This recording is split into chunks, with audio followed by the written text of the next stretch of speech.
Welcome back to The Bridge on WSAV. If you've just joined us, well, we're here at Memorial Day School talking about educational opportunities, all of the wonderful opportunities we have here in Savannah, the Coastal Empire, and Low Country. And one of the best, of course, Memorial Day School. And I'm here with Jennifer Ferris, of course, who is the head of school, and we're continuing our conversation. We've been talking about the academics and also Memorial Day School being a non-denominational faith-based school.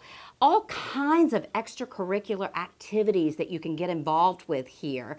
And the whole philosophy of diapers, of course, to diplomas at Memorial Day School. I absolutely love it, how it's grown. But the athletic program has really grown here at Memorial Day School as well. Yes, it has.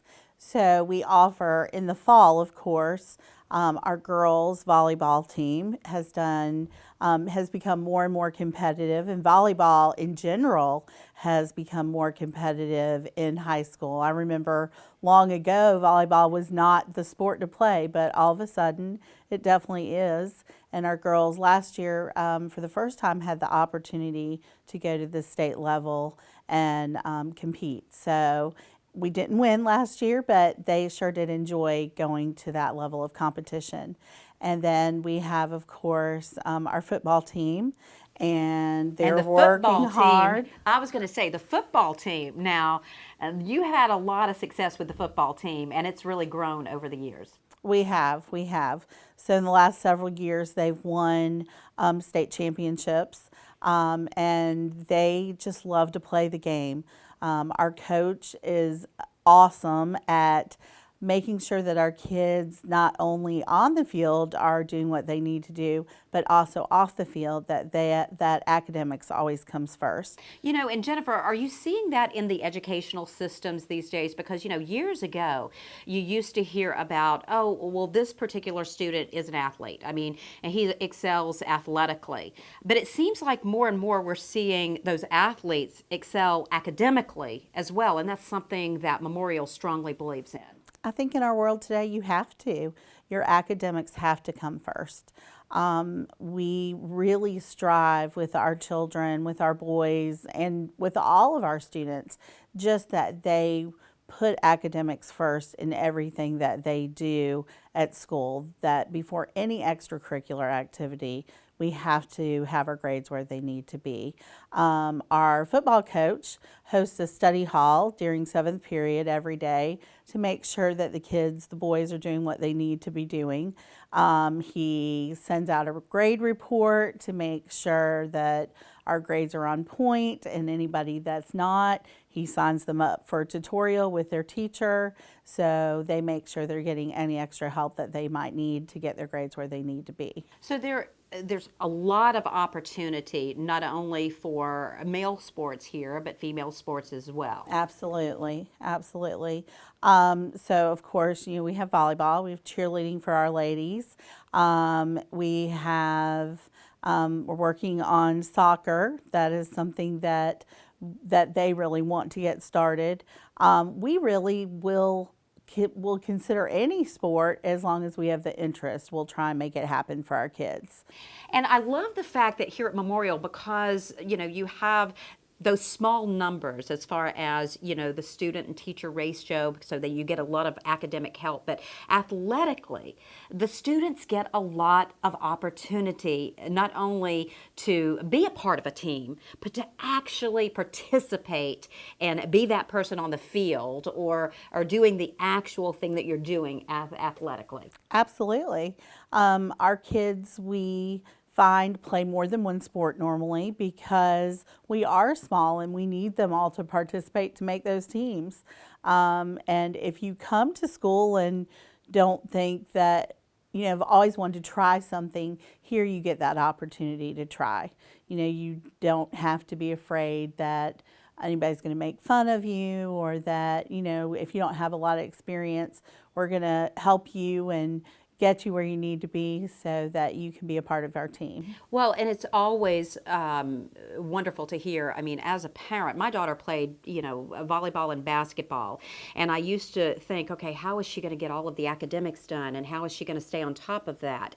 It's always wonderful to hear not only, do you have all of these opportunities, but that you're open to ideas and bringing on even new sports and new clubs and new things as well.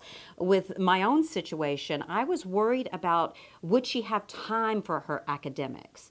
But what I saw when she went into college and started her college direction, I saw that because of the mixture of the athletics and the academics and being on schedule and learning time management at school, that she did better during her college years. Absolutely, because think of how busy we all are.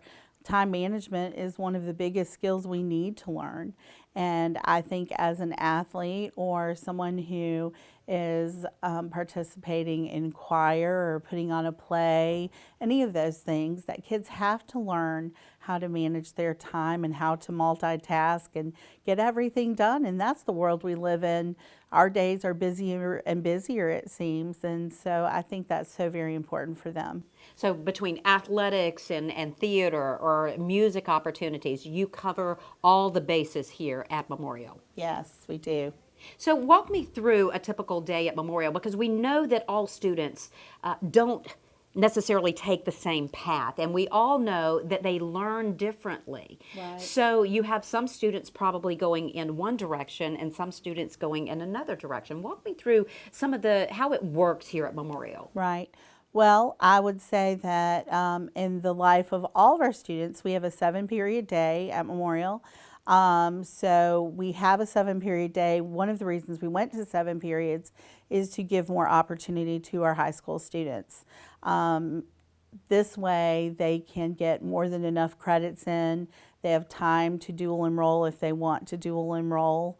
So they just have a lot more opportunity to see what interests them and what they might want to do beyond high school. So they come to school at 8 o'clock in the morning and they're here until 3. They start their day with usually the pledges and a morning prayer, and then we go on through their academic day.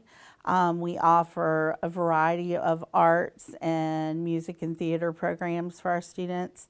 And then usually we really try 7th period for high school athletes if they are like the football team would have a study skills class, so they can make sure that they are on top of things and have some time to get some homework done so they're prepared to practice, because most of our athletes practice after school for several hours. Our football team practices probably until about 6 o'clock every day. And so by the time they were here at 8 o'clock, they're tired by the time they go home. So it gives them an opportunity to get some work done. And that really gets back to that time management. So, Right. And it's all building blocks, getting them ready for that next phase of life. Right. And I love that. So let me ask you this. You've been doing this a long time, Jennifer, involved with the educational system. And obviously, we're always in today's society seeming, especially with all the technological advances, trying to play catch up. What would you say are some of the biggest obstacles that we are facing in our educational world today? And what is Memorial doing to overcome some of those obstacles? I think our kids today have lots of obstacles. I think probably the biggest is technology, where technology is such an asset in so many parts of our lives. It also is a hindrance in our lives. Our kids, you see kids on their phones all day, every day, and parents complain and try and figure out how to pry their phones out of their hands so that we can have that family time that we used to have when we were children. And I think getting the phones out of their hands is such a big obstacle in our kids' lives. Social media, it's a great thing when it's used correctly, and it's an obstacle for children of this age, though. It's so easy for kids to get on and say things that might not be good things and how to deal with those things. And these are all things that are addressed here at Memorial to make sure that the kids stay on track in a positive direction. Absolutely. So what about communication with parents? Because as a parent, that's something important to me. It's one thing that your student goes to the school every day, but for parents or caregivers out there, what about communication between the school and the caregiver or parent? Well, communication is definitely key, and that's where that technology does come in handy. We have a weekly letter that goes home every weekend to tell the parents everything that's happening the upcoming week, and sometimes weeks ahead.